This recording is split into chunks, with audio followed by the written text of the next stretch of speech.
Assalamualaikum warahmatullahi wabarakatuh. Sejarah singkat sains. Hakikat dan pengembangan sains. Pertama-tama kita perlu menjelaskan apa arti sains. Di kosakata Arab Islam, kata sains adalah ilmi, sama dengan yang digunakan untuk pengetahuan.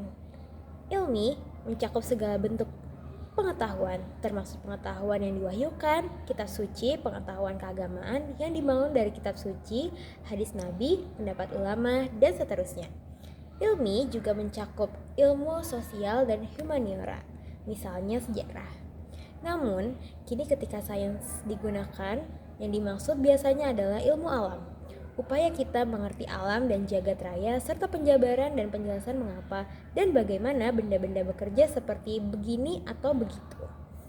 Upaya mengerti kerja dunia sekeliling kita sudah ada sejak awal keberadaan manusia. Sejak zaman dulu, berdasarkan apa yang kita ketahui dari lukisan di gua dan batu, kulit dan tulang, dan bukit lain, manusia selalu kagum dengan gejala alam, terutama kejadian di langit, perubahan fase bulan, meteor, komet, dan lain-lain.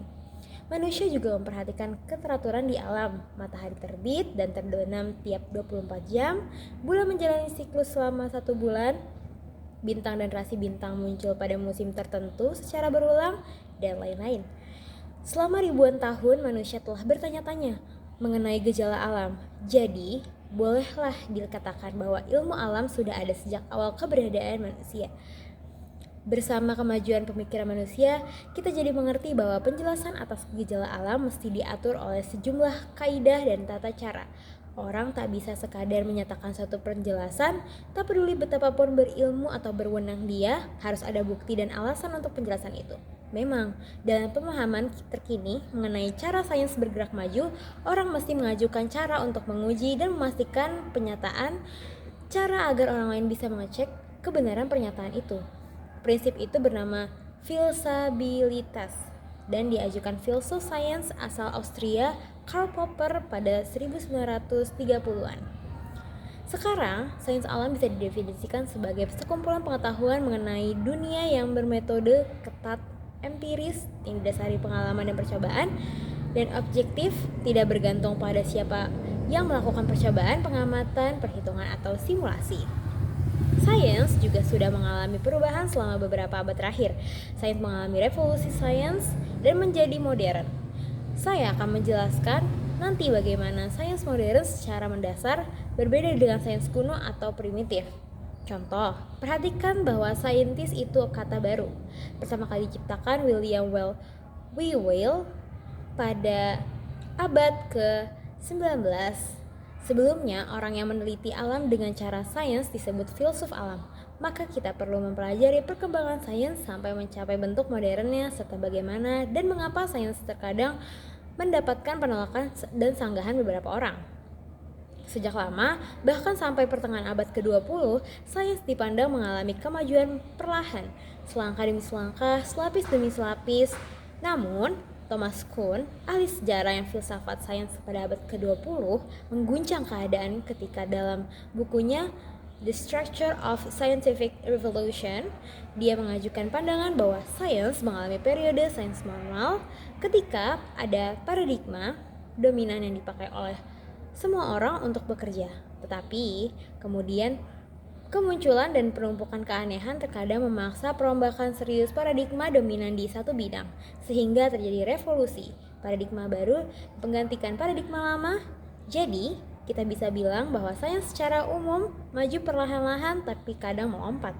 Grafik di bawah menggambarkan secara kasar bagaimana cara menjelaskan kemajuan sains menuju kebenaran. Terdapat gambar sains kuno, abad ke-3 sebelum Masehi, abad ke-6 Masehi. Para ahli sejarah memberitahu kita bahwa catatan gejala alam dan kegiatan sosial berbagai bangsa di bumi menunjukkan beberapa kecenderungan umum yang menarik. Pertama, pengetahuan geometri mendasarkan pada canggih tampak cepat muncul. Teorema Pythagoras, kuadrat panjang sisi miring segitiga siku-siku sama dengan hasil penjumlahan kuadran panjang dua sisi lainnya diketahui dan digunakan sejumlah budaya dan peradaban dari Asia dan Timur Tengah sampai Eropa. Kedua, astronomi, karena alasan jelas adalah sains kebetulan pertama yang dimuncul di semua tempat, dari Tiongkok sampai Amerika. Langit memang menampakkan keteraturan, tatanan, keindahan, dan kemegahan setiap siang dan malam, mengundang suatu untuk bentuk pemahaman, penjelasan, atau penafsiran. Ketiga, sains secara umum dan astronomi secara khusus hampir selalu berkaitan dengan agama. Manusia selalu percaya bahwa gejala alam dan jagat adalah tanda-tanda bagi kita dari atas, dan bahwa kita mesti menghubungkan penjabaran sains atas gejala apapun dengan maknanya.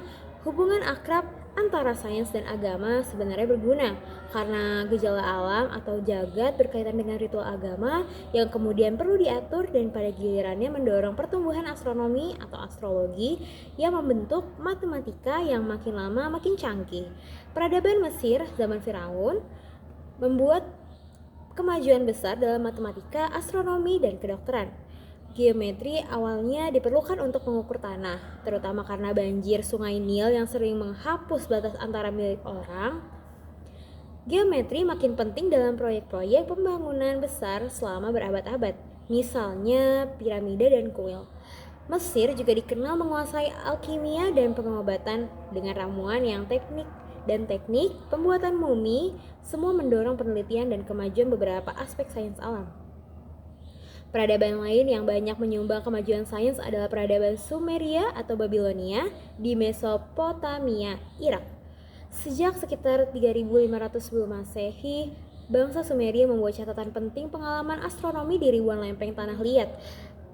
Pengetahuan dan penerapan teorema Pythagoras bisa ditemukan di catatan dari sekitar 1800 sebelum Masehi. Orang Babilonia juga ahli astronomi, membuat kalender matahari atau Syamsiah dan bulan Komariah serta tabel Daur untuk memperkirakan kemunculan bulan, planet, dan gerhana. Di Yunani, sains muncul bercampur filsafat sejak abad ke-6 atau ke-7 sebelum Masehi. Thales 640 sampai 546 sebelum Masehi sering disebut sebagai Bapak Sains. Dia mencoba memberi penjelasan sains yang menyeluruh untuk semua gejala alam yang diamati dia. Dia percaya segala hal dapat berhubungan ke air dalam 3 wujud: cair, padat dan gas. Contohnya, gempa disebabkan goncangan air, tempat daratan mengambang. Thales juga percaya bahwa gejala alam mewakili kehendak ilahi yang mengarahkan segalanya ke tujuan tertentu. Sesudahnya, filsuf atau saintis Yunani mendasarkan pandangan dan teori mereka mengenai alam dan 2 kaidah penting. A. Alam semesta itu teratur, dari kata Yunani kosmos atau alam semesta berarti teratur. B. Dunia bisa dimengerti dengan cara rasional, makanya filsafat berkembang. Gagasan penting lain muncul di filsafat Yunani, teleologi, bahwa benda-benda bergerak menuju suatu tujuan karena kecenderungan sifat mereka yang ditetapkan ilahi. Kita akan lihat bahwa sains modern menolak teleologi serta hanya mempertahankan kaidah keteraturan dan cara penemuan rasional. Satu konsep penting yang muncul di antara para filsuf dan ahli Yunani adalah atom, dari atomos, berarti tak bisa dibagi. Mewakili bagian terkecil unsur apapun, pada abad ke-5 sebelum Masehi, Leucippus memperkenalkan gagasan tersebut. Gagasan atom kemudian diterima dan diperluas muridnya, Demokritos, kira-kira 460 sampai 370 sebelum Masehi. Dari sini, argumen Yunani untuk menunjukkan bumi itu bulat. Yang pertama, kapal bergerak ke arah cakrawala cenderung lenyap dari pandangan secara mendadak, tidak pelan-pelan menyiratkan permukaan bumi melengkung. 2. Para pelancong zaman dulu sudah memperhatikan bahwa ketika mereka berpergian ke selatan atau di Mesir, itu posisi bintang-bintang dan rasi bintang berubah banyak, dan malah bisa terlihat rasi-rasi bintang baru yang tak dapat dilihat di utara. Penjelasannya didukung geometri sederhana adalah bahwa bumi mesti berbentuk bulat. Ketiga, Aristoteles mengamati bahwa bayangan bumi yang terlihat di bulan sehingga gerhana bulan jelas menunjukkan bentuknya bulat. Yang keempat, Aristoteles berhujah bahwa menurut fisika, karena zat padat cenderung bergerak menuju pusat bumi atau gravitasi versi dia, maka bumi mesti membentuk dirinya menjadi bola. Yang kelima, bola dianggap bentuk paling sempurna, jadi mesti berbentuk bola. Bumi itu berbentuk bola. Bangsa Yunani juga mengembangkan geometri dan astronomi, mengajukan argumen kuat yang menyatakan bumi itu bulat sejak abad ke-6 sebelum Masehi dan menghasilkan model geosentris yang terkenal, yang tetap dominan selama hampir 2000 tahun termasuk di peradaban Islam. Namun perlu diperhatikan juga bahwa Aristarchus dan Samos ialah orang yang pertama mengajukan model heliosentris tata surya, menempatkan matahari di tengah, tapi diabaikan hampir semua ahli astronomi sampai abad ke-16. Pencapaian lainnya mencakup perhitungan akurat panjang keliling bumi oleh ahli geografi Eratosthenes dan pembuatan katalog bintang pertama oleh Hipparchus kira-kira 190 sampai 120 sebelum Masehi.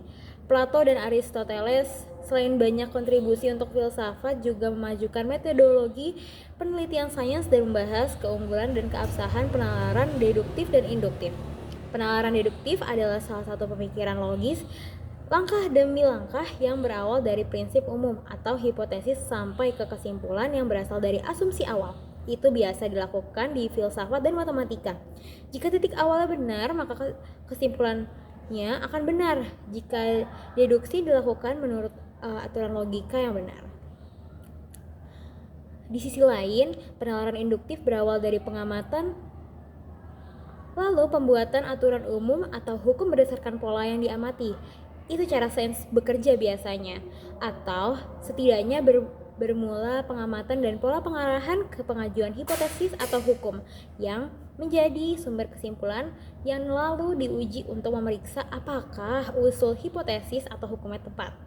Aristoteles juga memberi banyak sumbangan penting dalam sains, terutama di astronomi atau kosmologi dan biologi, mengajukan teori mengenai langit, juga tentang sebab akibat biologis dan keragaman hayati. Dia banyak mengamati tumbuhan dan hewan, menggolongkan ratusan jenis hewan, dan membedah lusinan hewan.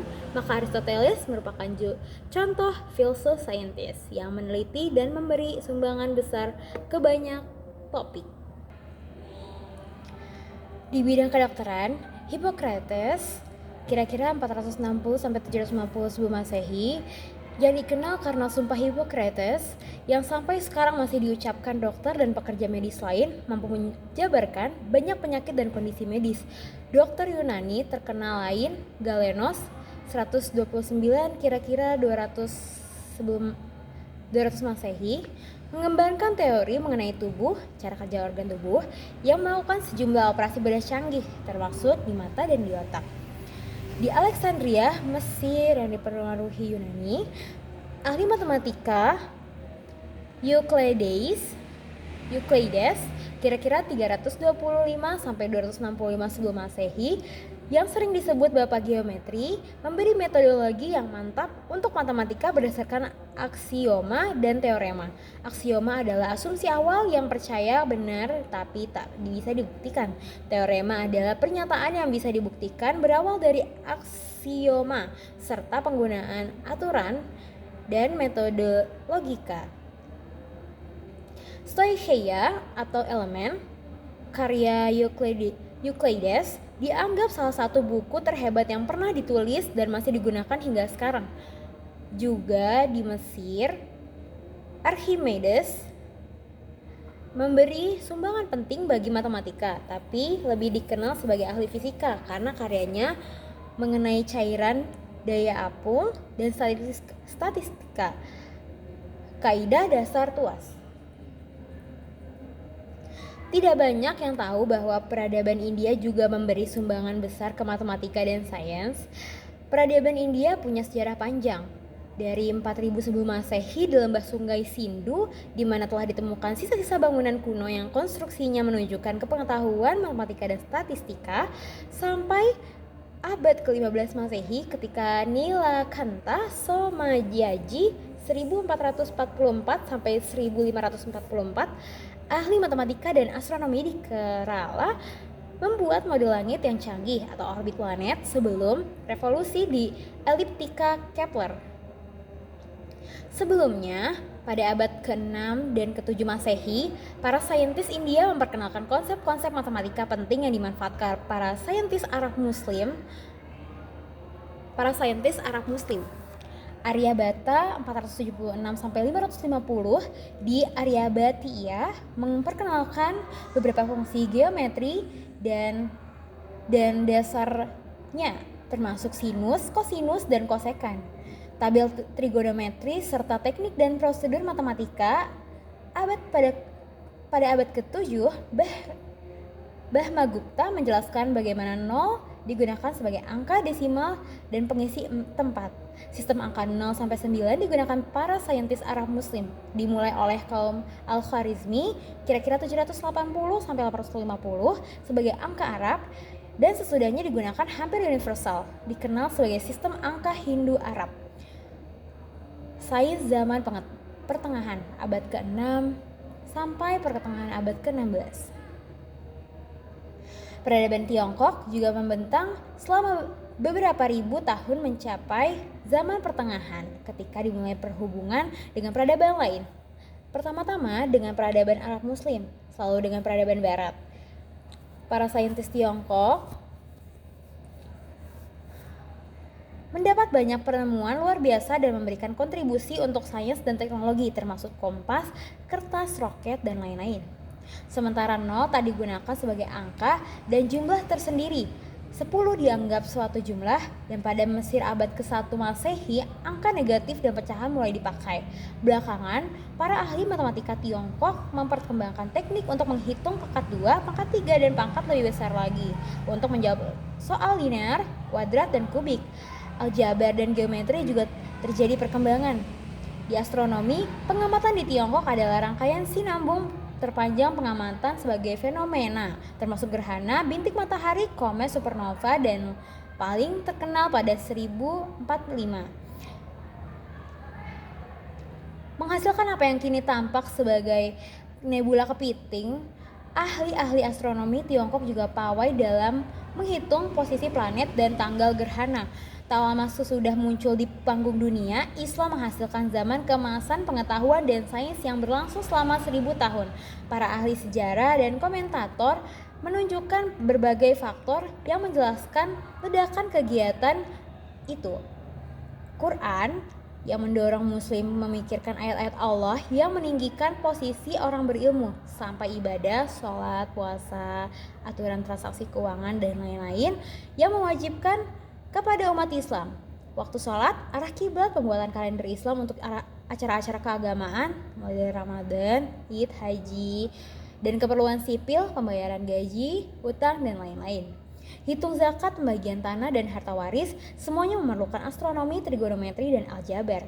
Ketika Al-Khwarizmi menulis buku aljabarnya yang bersejarah, kitab Aljabar Wal Muqabalah sekitar 830 Masehi, dia membukanya menggunakan kata-kata yang berhubungan erat dengan kebutuhan keagamaan umat Islam, kecintaan pada ilmu yang Allah anugerahkan kepada Imam Al-Ma'mun telah mendorong saya menulis karya singkat, membatasinya kepada apa yang paling mudah yang digunakan dalam menghitung, seperti yang selalu dibutuhkan orang dalam perkara waris, pembagian, gugatan hukum, dan perdagangan, serta urusan mereka satu sama lain.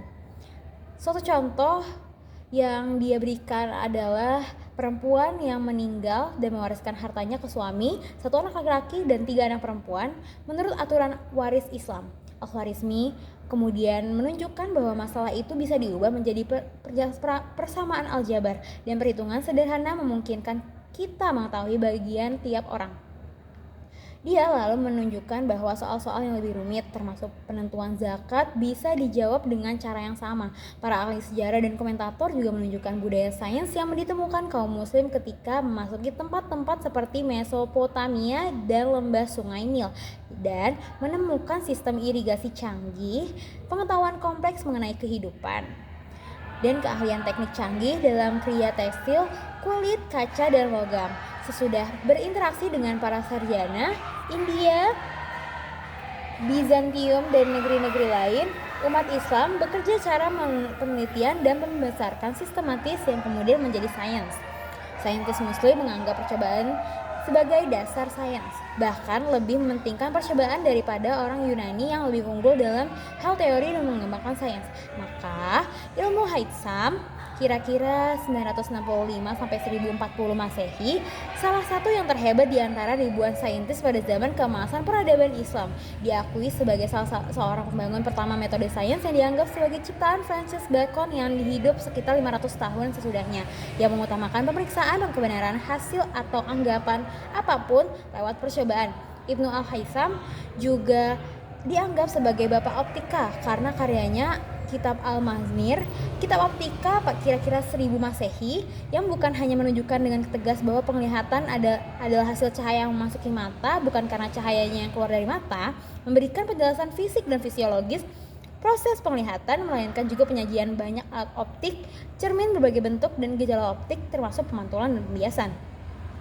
Barangkali bidang yang paling lama aktif pada zaman keemasan sains Islam adalah astronomi, seringkali bercampur dengan astrologi. Peradaban Islam mendirikan observatorium dan observatorium mengagumkan selama 8 abad dan di banyak tempat dari Turki sampai India, termasuk dari Maragah, sekarang Iran Barat, di mana satu observatorium yang berdiri hanya selama 30 tahun menghasilkan sekolah astronomi terbesar zaman itu, dan Samarkand, di mana ada satu alat yang berada di tanah dengan jari-jari sepanjang 40 meter. Ahli-ahli astronomi dikenal peradaban muslim pada masa itu mencakup Al-Batani yang wafat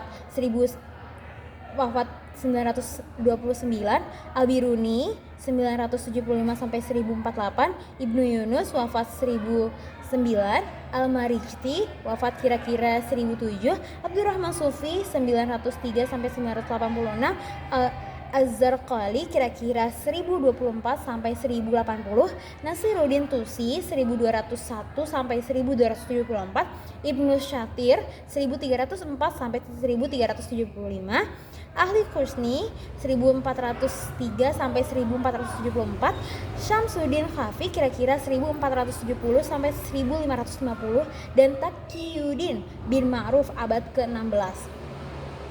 Bidang yang lain yang banyak mendapatkan sumbangan sains muslim adalah kedokteran, yang diubah menjadi sains eksperimental oleh orang-orang seperti Ibnu Sina 980 sampai 1037 yang serba bisa dan pertama kali melakukan uji klinis. Orang hebat ini juga dianggap penemu sifat menular pada penyakit dan mengembangkan awal farmakologis klinis.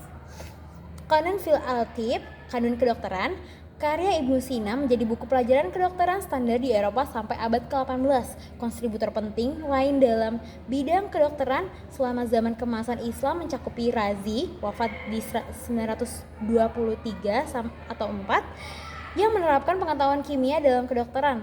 Abu Qasim Al-Zawari, Abu Qasis, wafat kira-kira 1013, terkenal karena alat-alat bedah yang dia gunakan dan jabarkan di karyanya Kitab Al-Talsirif, ensiklopedia medis dengan 30 bagian yang juga menjabarkan cara-cara membuat obat melalui sublimasi dan penyulingan. Juga ada Ibnu Bahtiar kira-kira 1188 sampai 1248, ahli tumbuhan, obat dan kedokteran dari Andalusia dengan sumbangan terbesar berupa kitab Al-Jami' li Mufradat Al-Adawiyah wal Alziyah, kitab obat dan makanan yang bukan hanya merujuk ke 150 penulis berbahasa Arab sebelumnya dan 20 penulis Yunani, melainkan juga pendaftar 1400 tumbuhan, makanan, dan obat.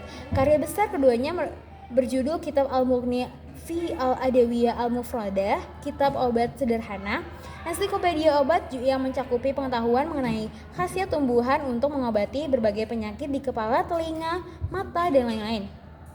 Sains di dunia Islam memulai penurunan sekitar abad ke-12.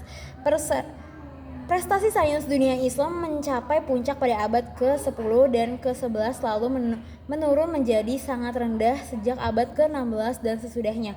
Toby Huff misalnya menyatakan permulaan penurunannya adalah sekitar akhir abad ke-13 atau awal abad ke-14.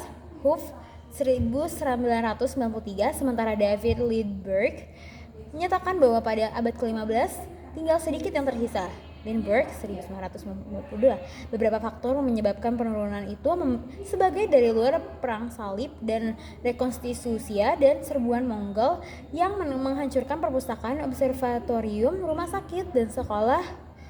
Kebangkitan Eropa pada abad ke-15 dan penurunan ekonomi negara-negara Islam, dan beberapa dari dalam kebangkitan teologi ortodoks sesudah Al-Ghazali, ketidakadaan pelembagaan budaya sains, tidak adanya university atau lembaga pendidikan tinggi berstatus otonom, kesenjangan antara budaya elit dan awam, dan lain-lain. Menginjak abad ke-12, Eropa sudah mulai merevitalisasi budaya dengan membentukkan University Bologna, Paris, Oxford, dan lain-lain yang sangat berdampak, dan kurikulum liberal yang pelan-pelan dibangun serta semangat meneliti dan mempertanyakan dia dibina untuk melengkapi pengetahuan manusia. Tak diragukan bahwa itu dibantu khazanah ilmu yang dapat melalui kontak dan peradaban muslim terutama di Spanyol dan Sisilia, dan gerakan penerjemah teks filsafat dari sains Yunani dalam Islam dan bahasa Arab ke Latin. Perjalanan ke negeri-negeri jauh, terutama India dan Tiongkok, juga membawakan pengetahuan, penambahan, dan penggunaan sebagai dasar pengembangan lebih lanjut. Pada abad ke-13, bentuk awal metode sains dan pemahaman akan membutuhkan penjabaran fenomena hasil secara matematis mulai berakar di Eropa bersama karya para sarjana seperti Robert Grosseteste 1175 sampai 1253 dan Roger Bacon 1214 dan 1292 membuka jalan untuk Copernicus dan Galileo. Selanjutnya, sains modern pertengahan abad ke-16 sampai sekarang.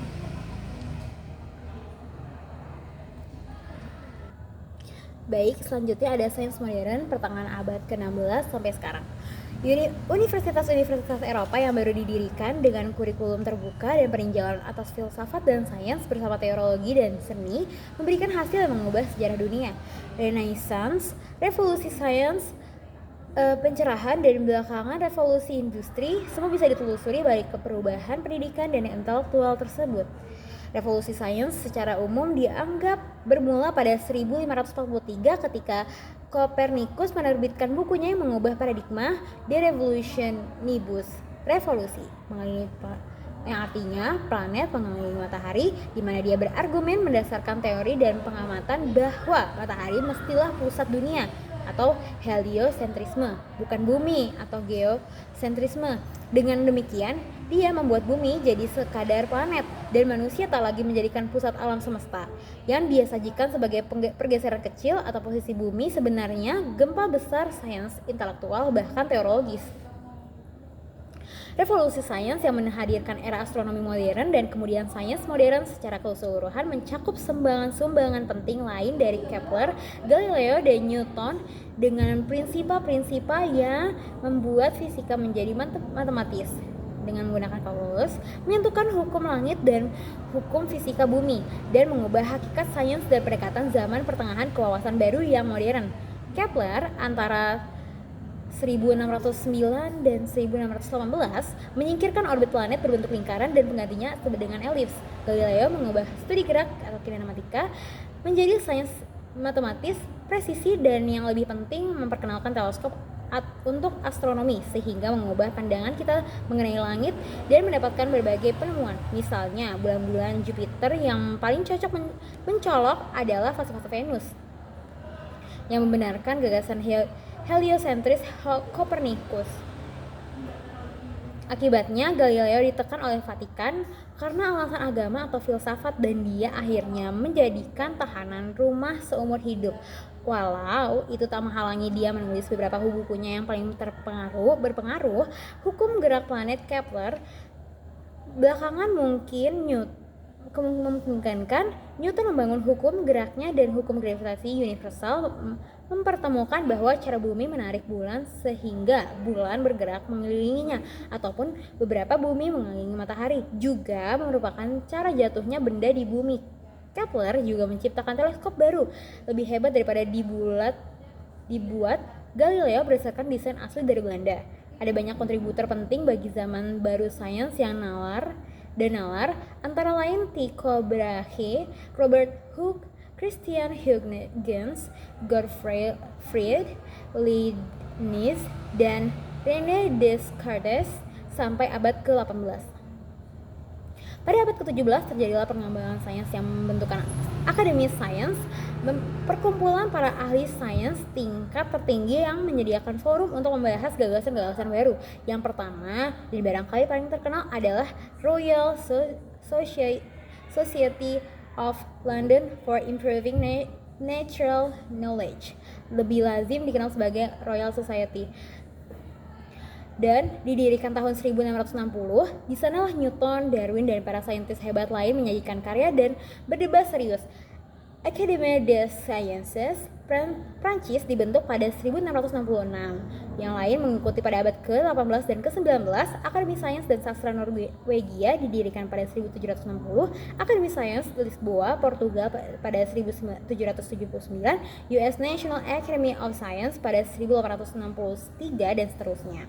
Pada abad ke-19 juga terjadi profesionalisasi sains, yaitu kemunculan saintis, orang yang karir dan hidupnya ditujukan untuk riset sains. Kala itu fisika berfokus pada studi listrik, magnet, dan penemuan awal Faraday, Ohm, dan lain-lain yang berpuncak dengan Maxwell mempersatukan kedua fenomena itu dalam teori sebagai elektromagnetisme dalam persamaan-persamaan Maxwell.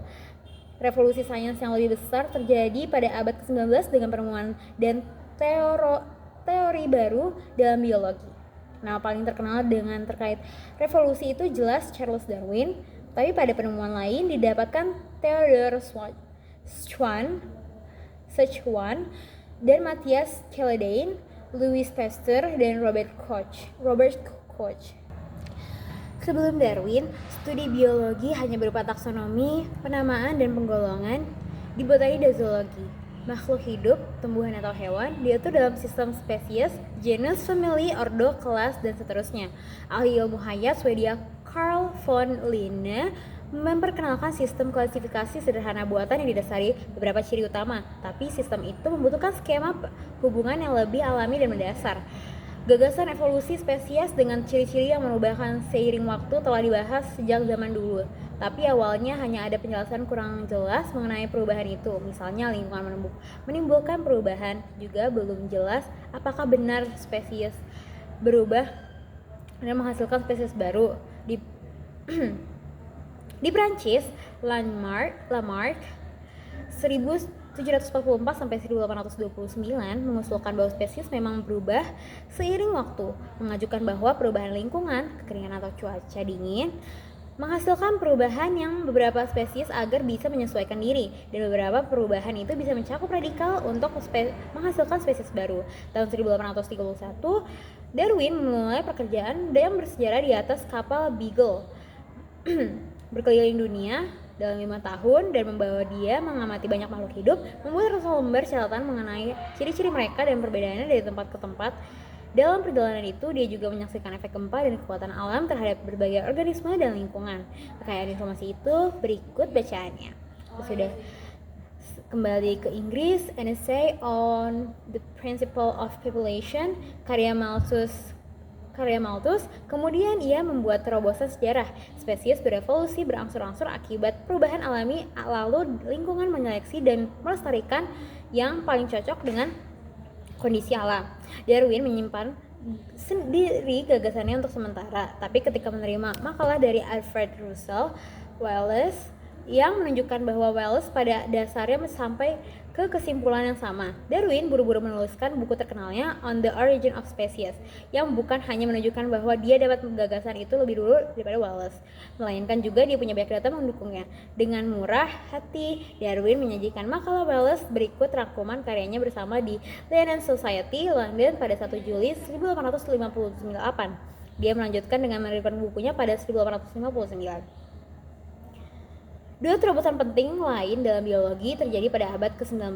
Perumusan teori sel sebagai satuan dasar kehidupan dari bakteri sampai organ dalam makhluk hidup oleh Theodor Schwann dan Matthias Scheldein pada 1838. Itu dimungkinkan oleh kemajuan mikroskop pada abad ke-18 dan awal ke-19, serta perumusan teori kuman penyakit oleh Pasteur di Prancis dan Koch di Jerman, yang menunjukkan bahwa banyak penyakit disebabkan infeksi bakteri sehingga memungkinkan perkembangan metodologi pengobatan berdasarkan imunologi. Pada abad ke-20, fisika kembali maju dengan beberapa revolusi mengagumkan. Albert Einstein tampil pada 1905 dengan sejumlah makalah terobosan memperkenalkan teori relativitas yang merubah. Pada abad ke-20, fisika kembali maju dengan beberapa revolusi mengagumkan. Albert Einstein tampil pada 1905 dengan sejumlah makalah terobosan memperkenalkan teori relativitas yang mengubah banyak hal dan ikut serta dalam revolusi kuantum yang Max Planck awali pada 1900. Niels Bohr, Werner Heisenberg, Erwin Schrödinger, dan yang lain melengkapi teori kuantum yang membuka banyak sekali bidang dengan cara baru, dari fisika atom dan nuklir sampai nanoscience dan bahkan biologi. Einstein melanjutkan guncangannya terhadap fisika pada 1905 dengan karya besar lain pada 1915, teori relativitas umum yang memungkinkan kosmologi perkembangan dengan dasar teoritis solid, juga astrofisika skala besar, galaksi, kuasar, lubang hitam, serta objek dengan gejala lain. Georges Lemaitre, George Gamow, dan yang lain memperkenalkan teori ledakan besar, memungkinkan manusia membangun sejarah besar. Dari saat penciptaan sampai sekarang, berbagai cabang sains bersatu dalam satu adicerita, antara lain fisika zarah dan radiasi selama ledakan besar, relativitas umum selama era perkembangan dan pembentukan galaksi, gravitasi, fisika nuklir, dan radiasi selama pembentukan bintang dan planet, termasuk tata surya, proses termal dan geologis pada awal keberadaan bumi, kemunculan air, CO2, kehidupan, dan oksigen di tahap berikutnya di planet kita, biologi dalam tahap berikutnya dengan evolusi kehidupan dan makhluk hidup kompleks, evolusi tingkat lanjut, dan kemunculan hewan lalu manusia, dan terakhir era budaya sains dan teknologi serta manusia mulai mengerti sejarah jagat dan hayat serta menjelajah alam semesta. Pada abad ke-21 menjanjikan penjelajahan, penemuan, dan lompatan pengetahuan yang lebih besar sehingga kita berupaya menemukan planet baru, mengerti awal sejarah alam semesta dengan lebih kuat dan rinci, serta menjelajahi skala terkecil dunia nano dan biologi, rekayasa genetika dan bidang lainnya. Petualangan besar berlanjut.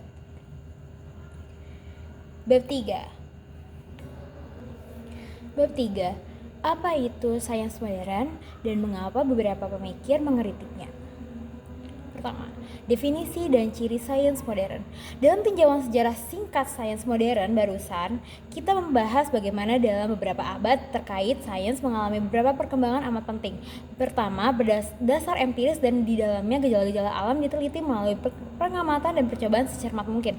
Kedua, dasar sistematis kuat, hukum-hukum fisika diungkapkan sebagai rumus matematika. Ketiga, profesionalisasi dan institusionalisasi kegiatan sains dengan munculnya saintis, kebetulan di berbagai tempat, universitas yang mengajarkan sesuai kurikulum, dan akademi sains yang memberikan forum untuk penemuan dan pengajuan gagasan untuk dibagi dan dibahas. Terakhir, kemunculan filsafat sains yang berupaya memberi dasar kuat sebagai sains dan metodologinya, serta memisahkan dari pseudo-science dan non-science. Dengan revolusi Copernicus, Kepler, Galileo, Newton, sejak abad 17 kita bisa berbicara mengenai astronomi modern. Selain itu, sejak abad ke-19 dengan revolusi yang dibuat Darwin, Maxwell, Einstein, Heisenberg, Schrödinger, Lemaitre, dan Hubble, kita dapat berbicara mengenai sains modern, yaitu biologi modern, fisika modern, kosmologi modern, dan lain-lain. Ciri-ciri sains modern yang tadi disebutkan itu perlu mengerti karena beberapa alasan. Pertama, seperti disebutkan tadi, kita perlu membedakan apa yang benar-benar topik dan penelitian sains dengan pseudoscience, misalnya astrologi. Yang kedua, mengerti hakikat sains modern akan memungkinkan kita membangun hubungan rasional, masuk akal, dan bisa diterima antara sains dan agama atau Islam. Sains modern biasanya bisa didefinisikan sebagai suatu cara memperoleh kepengetahuan dan terorganisasi, sistematis, dan disiplin berdasarkan percobaan dan empirisme yang memberi hasil yang bisa diulang dan diterapkan secara universal. Lintas budaya, definisi itu mempunyai keunggulan yaitu mengutamakan ciri objektivitas, bisa diulang atau universal, dan bisa diuji atau percobaan dan empirisme. Definisi itu juga merujuk pada tak langsung ke proses sains, metode sains, dan melibatkan kriteria falsifiabilitas. Karl Popper atau bisa diuji yang menyatakan penjelasan apapun yang tidak bisa dicek benar salahnya sebagai non-scientific. Itu penting karena memungkinkan pembedaan antara sains dan bidang utama pengetahuan atau kegiatan manusia lainnya seperti seni, filsafat, agama, dan lain sebagainya. Namun definisi itu tidak menyebutkan setidaknya secara eksplisit apa yang menurut saya merupakan ciri dasar sains modern, yaitu kaidah naturalisme metodologis.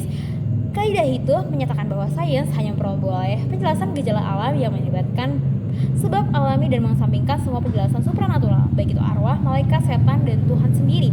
Perlu ditegaskan bahwa sains modern tak menolak konsep Tuhan atau kepercayaan siapapun terhadap Tuhan atau sosok supranatural lain. Sains modern hanya menyatakan bahwa penjelasan saintifik atas gejala alam harus berdasarkan sebab alami. Itu sekadar sikap pragmatis, netral, dan konstruktif. Pertama, para saintis memperhatikan bahwa kita dapat kemajuan lebih besar ketika memperhatikan penjelasan alami atas gejala alam dari kilat dan gempa sampai epilepsi dan skizofrenia dibanding kalau menganggap gejala alam disebabkan Tuhan atau iblis. Kedua, dengan begitu beragamnya budaya di dunia, hal-hal yang bisa kita temukan semua disepakati terbatas di fakta alam yang kita temui, amati, dan cara yang sama. Jika mengasumsi atau mengakui penjelasan non-sains lain, maka tiap orang bisa punya kepercayaan budaya sendiri dan penjelasan untuk gejala dan ini dan itu. Kerangka sains modern itu telah memberi tantangan bagi setidaknya beberapa konsep Islam mengenai dunia dan alam, karena orang muslim sering mengklaim dan bersikeras bahwa Tuhan bertindak secara fisik dan langsung di dunia dalam hal mukjizat maupun kejadian sehari-hari di skala besar seperti gempa dan banjir, atau skala kecil individual pribadi khususnya menanggapi doa. Namun perlu diingat juga bahwa permasalahan itu sudah diangkat dan diperdebatkan pada ahli teologi Islam masa lalu dengan membahas penyebab sekunder. Tuhan dianggap menyebabkan pertama segala sesuatu, sehingga debat di antara para filsuf dan ulama Mu'tazilah dan Asy'ariyah adalah mengenalkan apakah gejala alam menuruti hukum dan penyebab sekunder, ataukah Tuhan harus dilibatkan setiap saat di tiap atom sel atau berkas cahaya. Para ilmuwan muslim terkenal pada zaman kemasan, terutama Ibnu Haytham 965 sampai 1040 dan Al-Biruni 973 sampai 1046, bersikeras bahwa gejala yang mereka jelaskan memiliki penjelasan alami. Kaum Mu'tazilah diwakili ulama besar Qadi Abdul Jabbar bin Ahmad, wafat kira-kira 1024, menganut pandangan bahwa Tuhan bekerja sama menurut hukum rasional. Namun kaum Asy'ariyah yang sampai sekarang menjadi aliran teologi dominan di dunia Islam bersikeras bahwa Tuhan menguasai semua proses besar maupun kecil dan bertindak setiap saat. Muslim yang pandangannya lebih sejalan dengan pendekatan sains modern melihat tak ada pertentangan antara kepercayaan bahwa Tuhan memelihara dunia melalui hukum-hukum yang ditetapkan di alam dan bahwa penyebab alami adalah penyebab secara tak langsung diizinkan Tuhan. Selanjutnya, metode sains. Ketika sering menjabarkan metode sains dasar sebagai rangkaian prosedur sederhana, yang Yang pertama, ada pengamatan atas suatu gejala. Yang kedua, perumusan hipotesis untuk menjelaskannya. Dan yang ketiga, pembuatan prediksi berdasarkan hipotesis itu untuk mengujinya. Dan yang keempat, pengujian hipotesis dengan melakukan percobaan atau pengamatan. Dan yang kelima, pembuktian hipotesis tertolak atau tidak tertolak. Kemudian kembali lagi ke awal. Dari sini kita bisa melihat ada bagan atau metode sains berbagai proses kelanjutan. Baik, perumusan metode sains standar sering dikaitkan dengan Francis Bacon dari 1561 sampai 1624, bukan karena dia benar-benar orang pertama yang menerapkannya, melainkan karena dia tampaknya orang pertama yang menjabarkan dengan jelas. Kita tahu bahwa para saintis sebelumnya, terutama Ibnu Haytham, telah menggunakan pendekatan empiris dan eksperimental. Faktanya, beberapa filsuf sains, terutama Paul Feyerabend di 1924 sampai 1994 dan Imre Lakatos 1922 sampai 1974 memperdebatkan mengenai apakah sains mempunyai metode yang dapat didefinisikan dengan jelas, dan lebih penting lagi, apakah sains dapat disebut objektif. Relevansi pertanyaan itu jelas kalau kita mempertimbangkan bahwa sains adalah manusia sehingga bisa keliru dan memiliki prasangka tersembunyi. Namun dalam praktik, saintis mengikuti metode sains secara umum saja karena dua alasan. Yang pertama, jelas ada tumpang tindihan antara beberapa langkah atau metode sains, contohnya hipotesis dan penunjang saling terkait dan saling mempengaruhi. Dan yang kedua, saintis bisa mendapat hipotesis dari sumber apapun, bahkan dari mimpi, tidak mesti dari kegiatan empiris yang secara langsung. Selanjutnya, hipotesis, fakta, hukum, model, dan teori sains. Untuk mengerti kata sains, ada gunanya membedakan antara beberapa istilah dasar sebagai berikut: fakta, hukum, hipotesis, model, dan teori. Berikut ini saya akan mencoba definisikan setiap istilah sederhana dan sejelas mungkin. Yang pertama ada fakta sains. Fakta sains bisa didefinisikan sebagai suatu pengamatan objek yang bisa dicek benar dan salahnya. Objektif berarti tak tergantung pengamat, siapapun yang melakukan pengamatan dalam kondisi sama akan mendapatkan hasil yang sama. Ada banyak contoh fakta sains sekarang. Dari yang paling dikenal, bumi itu bulat ya, berputar di sumbunya atau rotasi dan mengelilingi matahari.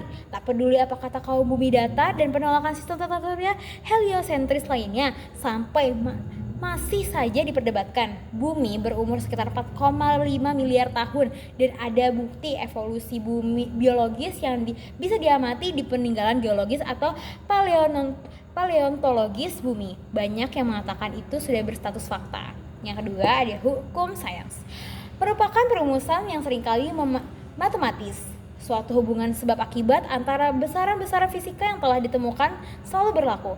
Contoh, hukum pertama Newton. Tanpa adanya gaya, suatu benda akan tetap diam atau bergerak teratur.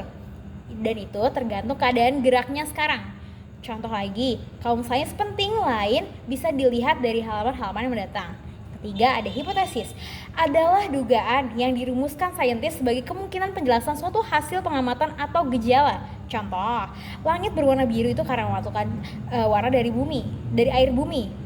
Itu bukan hanya hipotesis yang masuk akal, melainkan juga sah secara saintis karena mengajukan penjelasan untuk suatu gejala yang diamati, langit berwarna biru itu, dan biasa difalsifikasi, yaitu bisa diuji benar salahnya dengan mengamati langit dari gurun atau tempat lain yang tidak ada airnya. Bisa dilihat dari contoh itu bahwa hipotesis tak terlalu benar, malah hipotesis itu keliru, telah dirumuskan lebih sering daripada hipotesis yang tepat. Selanjutnya yang keempat ada model. Adalah versi sederhana suatu sistem fisik dan proses-prosesnya sebagaimana dibayangkan saintis yang cukup sederhana untuk dipelajari, tapi tidak terlalu sederhana sehingga tidak lagi menggambarkan kenyataan. Contoh, atom aslinya digambarkan sebagai inti kecil berbentuk bola yang dikelilingi elektron dan mengorbit seperti planet. Tak lama kemudian disadari bahwa model planet seperti itu tak menggambarkan atom yang tepat, karena elektron dan semua muatan listrik yang mengalami percepatan akan mengalami radiasi juga sehingga cepat kehilangan energi dari jatuh inti. Model awan kuantum kemudian diajukan untuk menggantikan model planet. Yang kelima ada teori sains. dihasilkan ketika para saintis menyintesis sekumpulan bukti atau pengamatan atas gejala tertentu dengan hukum yang sudah didapatkan benar dan hubungan sistematis di antaranya. Kadang suatu teori bisa diringkas dalam suatu ataupun beberapa pernyataan atau persamaan. Kadang teori berupa perkumpulan hukum dan fakta hasil pengamatan lebih kompleks. Contohnya antara lain teori gravitasi Newton, dua teori relativitas Einstein, teori kuantum atom dan zarah, persamaan elektromagnetisme Maxwell, teori tektonika plat, teori evolusi dan beberapa lainnya. Di sini ada sebuah teori sains yaitu ledakan besar, dan di sini ada teori kuantum. Baik, izinkan saya untuk melanjutkannya. Saya suka menggunakan analogi sederhana untuk menggambarkan konsep fakta atau hukum atau teori, ya rumahnya gitu lah ya. Rumah itu dibangun, jadi fakta atau hukum atau teori ini lebih saya suka gambarkan sebagai rumah ya. Rumah dibangun dengan batu bata padat atau fakta ya, yang direkatkan oleh logika dan matematika.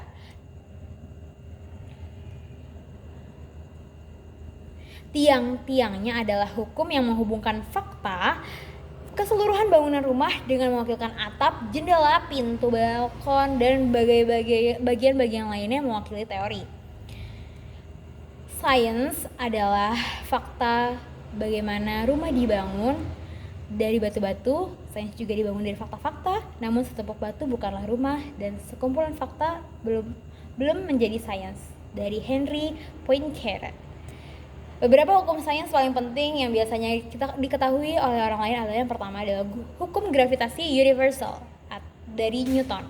Sekitar 350 tahun yang lalu, Isaac Newton mengajukan gagasan yang kala itu revolusioner bahwa sembarang dua benda besar dan berjarak jauh apapun keduanya di bumi maupun alam semesta, makanya disebut hukum universal, saling tarik dengan gaya gravitasi yang besarnya suatu rumus sederhana yang dipelajari oleh sekolah, yaitu F sama dengan G kali M1 kali M2 dibagi D pangkat 2. F itu adalah gaya, G itu adalah konstanta universal, itu sama dengan 6,67 kali 10 pangkat minus 11 nanometer kuadrat kilogram, dan massa 1 dan massa 2, massa masing-masing benda, dan ada D yaitu jarak antara pusat kedua benda. Gaya yang sama berlaku bagi dua benda tanpa peduli besar atau kecil apa keduanya. Rumus yang sama juga digunakan kini menjabarkan sebagian besar orbit planet dan bulan, juga satelit yang ditempatkan di sekeliling bumi. Rumus itu juga memungkinkan kita mengetahui massa benda, bintang atau planet jika kita bisa mengukur parameter orbital atau jarak periodenya, jarak periode dari benda yang mengelilinginya itu. Newton juga memberi 3 kali hukum terkenal lain, hukum gerak Newton yang bersama dengan hukum gravitasinya membentuk bagian penting fisika klasik, terutama mekanika. Seperti banyak hukum sains, hukum-hukum gerak Newton indah karena sederhana. Yang pertama saya sudah sebutkan. Yang kedua, berhubungan dengan gaya yang diterapkan pada objek massa atau M yang tadi, dengan percepatan yang disebabkan gaya yaitu F sama dengan M kali A.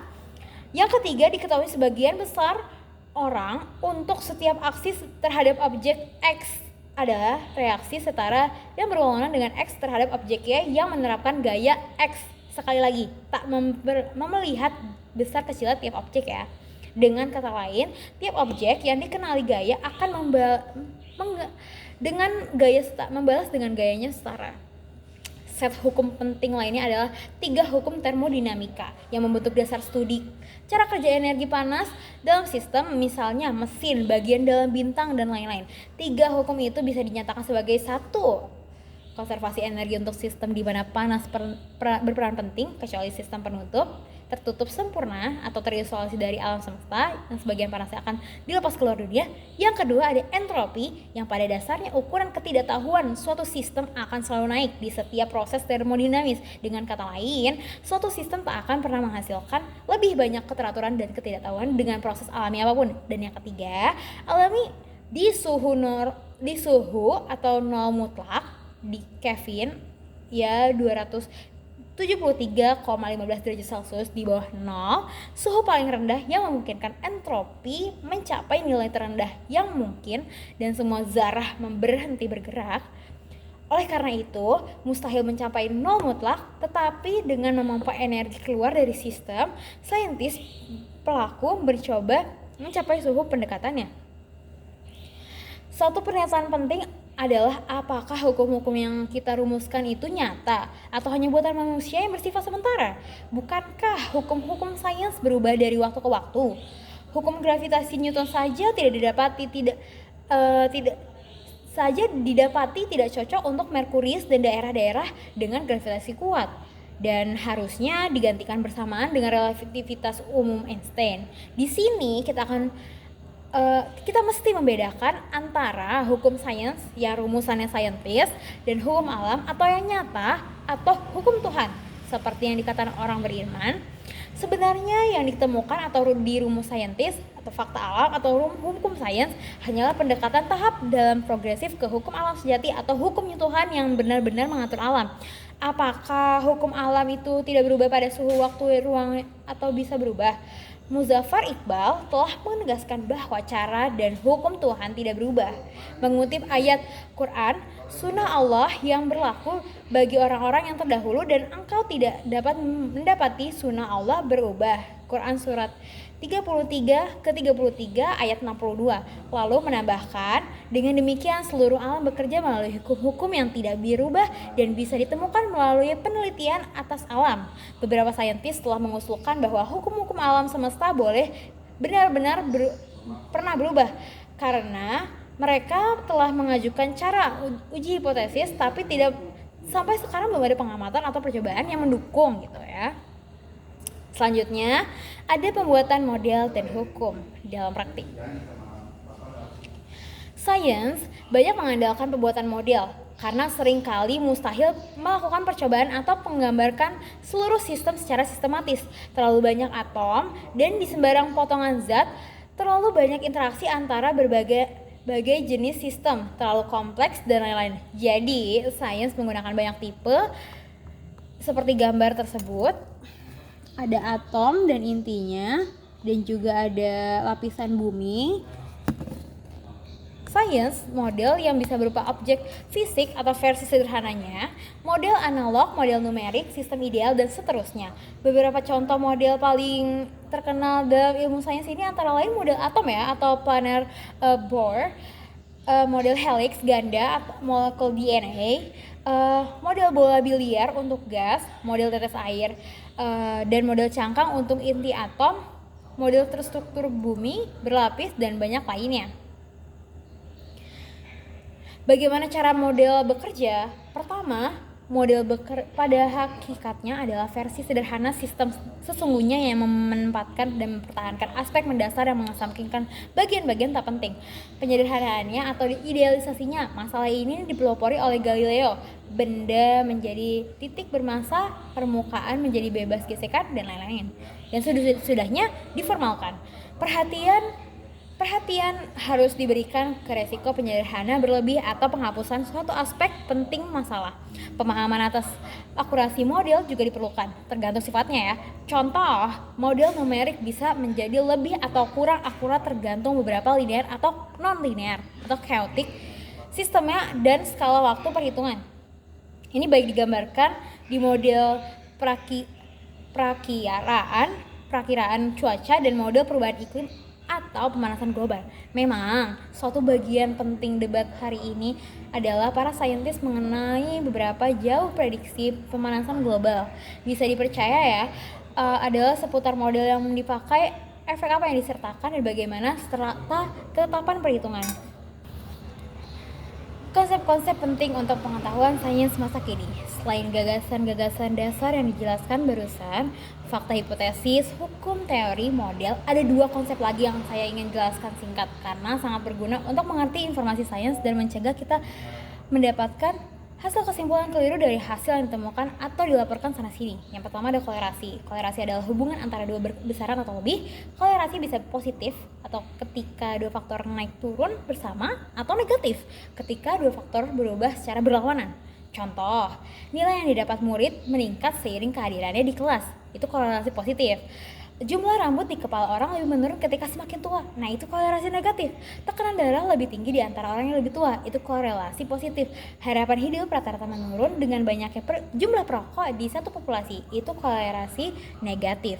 Satu hal yang penting diperhatikan adalah bahwa korelasi tak selalu berarti sebab akibat, dan itu adalah sumber kesimpulan. Keliru banyak orang.